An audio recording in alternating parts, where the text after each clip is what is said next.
don't.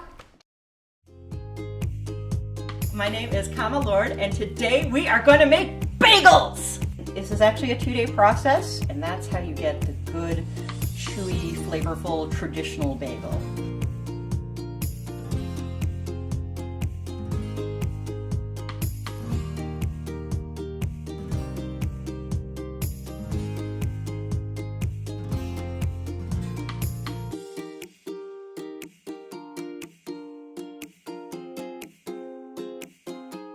First, make it into a nice, neat little ball. Then we put our thumb right in the middle for our bagel hole and stretch it out. The other way to shape a bagel is to make a nice big dough snake. You wrap it around your hand, pinch the ends together.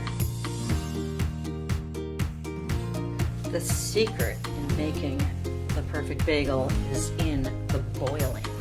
The reason you boil bagels is to get that good, chewy, shiny crust on them. If you didn't boil them, they would have just a normal bread crust. So these have been boiled.